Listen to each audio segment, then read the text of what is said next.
It was still dark when Joe Henry Carpenter woke up. His alarm was wrapped with one of his T-shirts, so when it went off, it wouldn't wake his mama and daddy. It worked very well to wake him up, but he laid there just for a moment and listened and realized nobody else in the house had heard it. He got up very quickly, walked over a few steps to where his clothes were laid out and put on long johns and thick socks, then pulled on his hunting breeches and his heavy coat over top of his clothes. He waited till he was out on the porch to put boots on and tie 'em. He stepped back inside and he got his .30-06 rifle that his daddy had bought him for his birthday several years ago, made sure his pockets had some ammo in it, and walked out.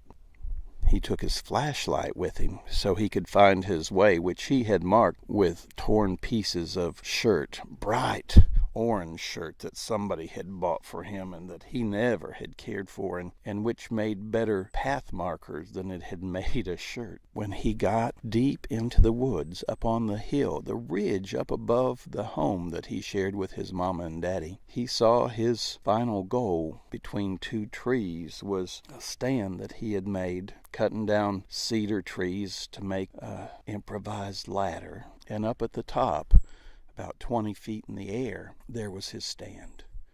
Real careful like, he climbed with flashlight often in his pocket up into that stand and sat down and He sat back and he waited, for it was still a long time before dawn. As he sat, it was just so quiet.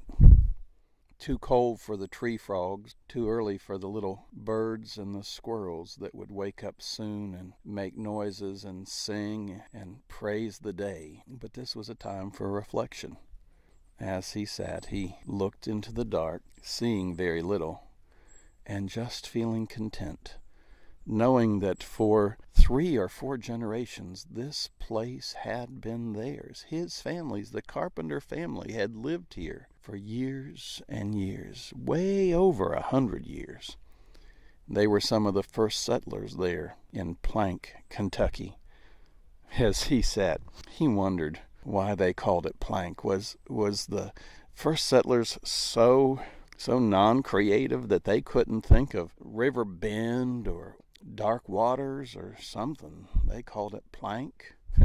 Well, he didn't know. Didn't really care much. What he cared about was a big buck coming by, maybe a doe for meat. He wasn't too worried about the trophy.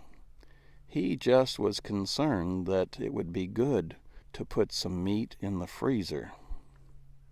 He sat for a very long time before the sun rose behind his back, and then he knew it was time to become vigilant, and he picked up his gun, laid it across his lap, made sure the safety was on, of course, and he sat and he waited, grateful.